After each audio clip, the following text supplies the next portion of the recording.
Hello and welcome to this video number 6, which is also your question number 6. It is a past paper practice question on dynamics, Newton's laws of motion. The question that you see here is your past paper question from AS Physics. Alright, so this is a long question. It is split across two screens. This moment, what you see on your screen is the first part of the question. If you want, you can pause the screen here itself, solve this part yourself, and then move on to the next part of the question. Pause the video here again and solve it, and then come back and see the working of it. Alright, so I believe that you all would have seen the question, solved it yourself, and now you are ready to tell your answers. Okay. So let us read the question. Part A, define force. How do you define force? We have practiced this question so many times. What Cambridge expects you to write as the definition of force? If you go through the practice questions that we have done before, force is what? It comes from the formula for impulse. Ft is equal to mv minus mu. So what is force? mv minus mu over t. If you write this formula, you'll get 1 mark. No need to write or explain so much here, right? What do you say? You say that the force is the rate of change of momentum. This is what Cambridge expects you to define force. Right, this is how they expect you. Do not go to the previous definition of forces that you have learned in your primary level or in your lower classes, that force is push or pull, stretch or squash. No, this is not what is expected at AS level. This is what is expected. Rate of change of momentum. You can just write the formula. That's also perfectly correct. See here, force is the rate of change of momentum. Simple, straightforward statement. Right? Do not say that it's a push, pull, friction or air resistance. No, you lose that mark. Alright? State Newton's third law of motion. Now again, this is a kind of a question which I have been telling you to practice again and again. So these questions repeat. State Newton's first law of motion, state Newton's third law of motion, state Newton's second law of motion. They keep coming again and again. So practice writing it as you practice more and more questions from the past paper, you'll understand how to write each one of the laws of motion. So there are 3 points in the Newton's third law of motion. Right? You can start with explaining that there are 2 objects which are squashing or applying force on each other. A is pressing on B, or B, they both are pressing on each other. So what do you say? Force applied by A on B is equal and opposite to the force applied by B on A. That is 1 point. And the second point which says is the forces are of the same kind, same type. If A is pushing, B is also pushing. Both are pushing forces. Right? Same kind means same type of force. Alright? It is very, very important. They should be of the same category, same kind. Let us look at the mark scheme. Force on A is equal in magnitude to the force on B. The forces are opposite. 1 point for saying equal, second point for saying opposite, equal and opposite, and the third point for saying that they are of the same kind. They have to be of the same kind. If one force is gravity, the other force will also be gravity. If one force is a contact force, other force has to be a contact force. Right? This is what it means. If one force is a friction, the other one has to be a friction. They have to be of the same type, same category of force, same group of forces. Right? This is what the third point means. Okay, looks like this is a question on momentum because you're given 2 objects. Let's see if it is really a question on momentum. 2 spheres approaching one another along a line. Their centers are illustrated in this figure. So there are 2 objects approaching one another. When they collide, the average force exerted on the sphere A is Fa. The force which is exerted on sphere A is Fa, and the force which is exerted on the sphere B is Fb. The force acts for time TA on the sphere A, TB, and for the time TB on the sphere B. State the relationship between FA and FB. This is easy. You just mentioned here in the Newton's third law of motion that the forces are equal. Forces are equal and what? Opposite. So a negative sign comes here, right? So this force which is exerted on, what is this? Force on the sphere B is FB. So if this is your FB, FA, they are exactly equal but opposite, therefore a negative sign, minus sign here. Alright, TA and TB, time for the impact on A by B should be what? Equal to the time of impact on B by A. They are colliding with one another. They are in contact with each other for the same amount of time. It cannot be that A is touching B for a longer period of time than B is touching A. Not completely illogical thing to say. Time of contact has to be precisely the same. Now second part, use your answer in this to show that the change in momentum of the sphere A is equal in magnitude and opposite in direction to the change in the momentum of sphere B. How do we attempt this question? What is the formula for the change in momentum? It comes from this. Everything so far that we have been doing is related to this formula so far, or on the Newton's third law of motion. That's why the question itself started with these two questions. So mv minus mu,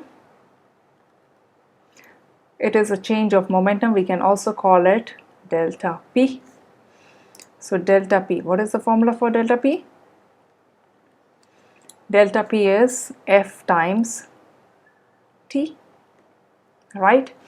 So change in the momentum for sphere A is equal and opposite to in direction to the change in the momentum of sphere B.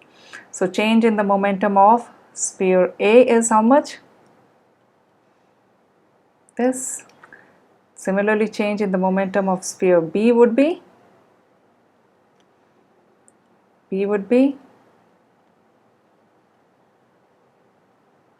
this. And what is FB? It is minus FA times T. If you compare them, if you compare this and this, they are precisely same in the magnitude but opposite in sign because of this negative thing here. What are we doing here? Instead of FB, we are substituting minus FA in the equation. So they are equal in magnitude but opposite in direction.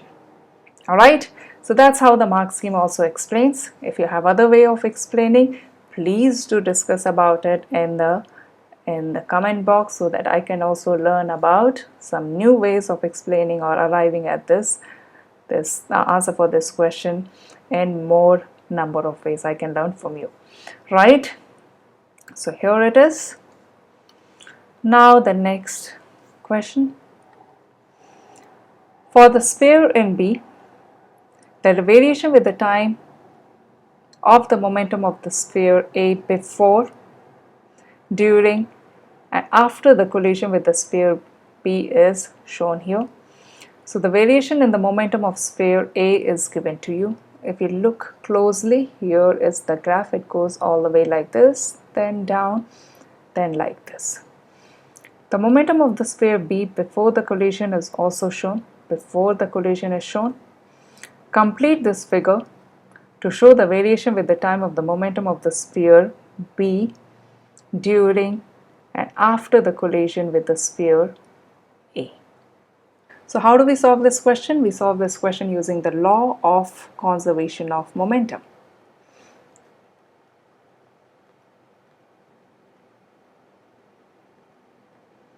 Conservation of momentum. So what does the law of conservation of momentum tells you? That the total momentum before collision is equal to the total momentum after the collision.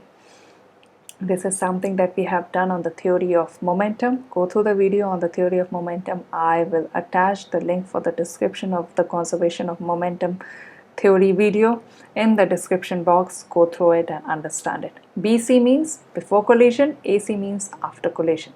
Total momentum before collision of the sphere A and sphere B. This will be equal to the momentum of sphere A before collision plus the momentum of sphere B before collision. This should be equal to the new momentum of A after collision plus the new momentum of B after collision. Prime means these are the new momentum of A and B after collision. Let us substitute the values. So here the momentum of A before collision is 6. What is the momentum of B before collision? -4. So plus -4. What is the momentum of A after the collision? How much is it? Let us look carefully in the graph.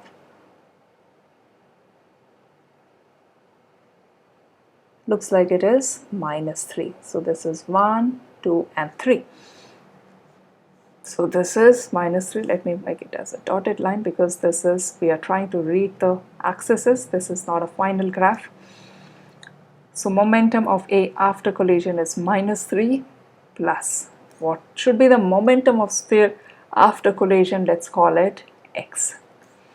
So let's solve this. On the left hand side you'll have 2. So 3 will go on the other side, it will become positive. So x is equal to 5. The new momentum after the collision is 5.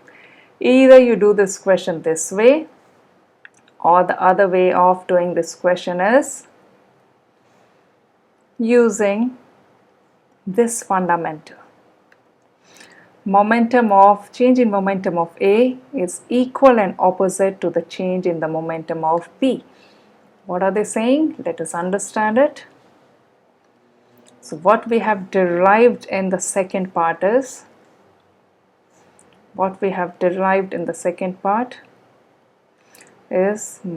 change in the momentum.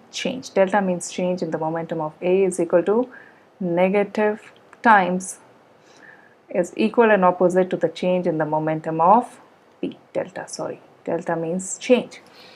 How do we arrive at it? We arrive at it from here. So from this we can rearrange this whole thing. Let us take all the momentums of A on the left hand side, all the momentums of B on the right hand side. So let us rewrite this as momentum of A. This jumps on this side, it becomes negative PA dash. This PB will jump on this side, it becomes negative. So PB dash minus PP. So what is this? It is the change in the momentum of A, which is equal to, here you're subtracting the other way around. If you see, here you're subtracting PA minus PA dash. Here, how is the subtraction happening? PB prime is occurring first and PB is occurring later.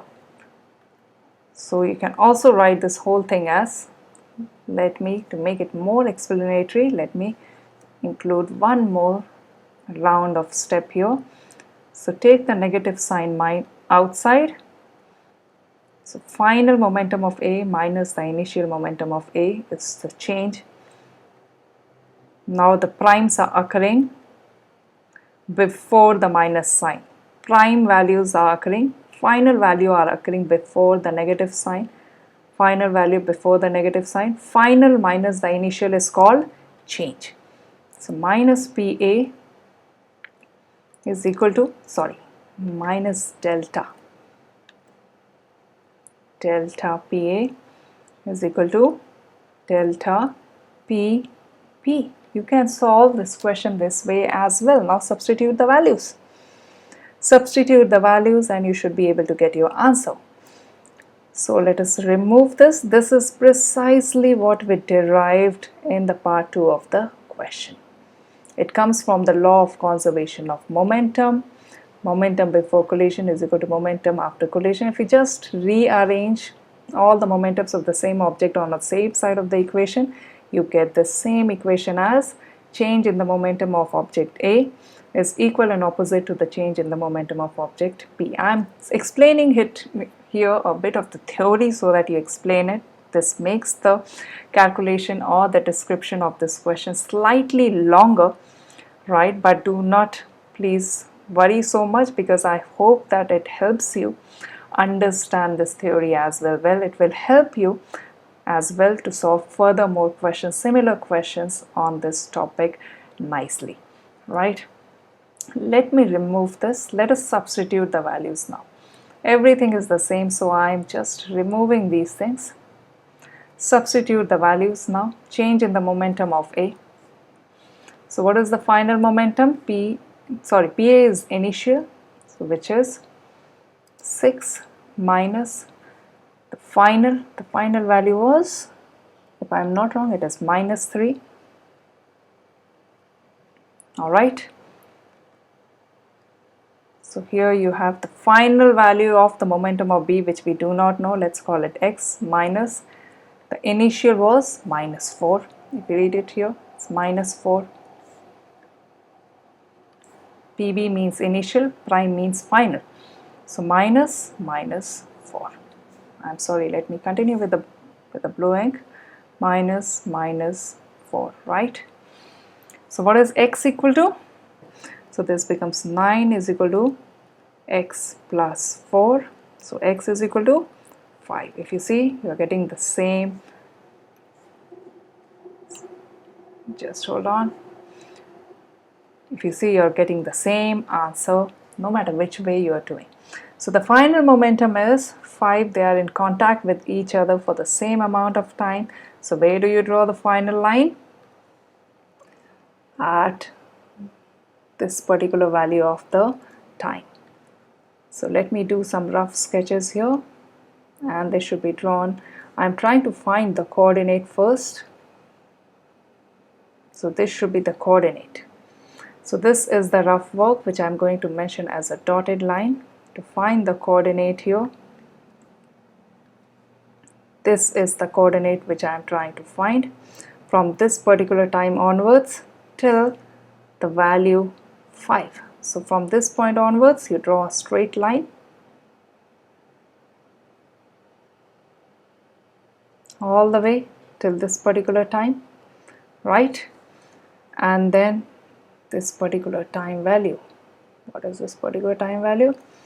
The balls, they stay in touch for the same amount of time, right? So you'll have to extend this line all the way till here, and this goes all the way like this. If I remove all the rough work here, so that's how your final answer should look like.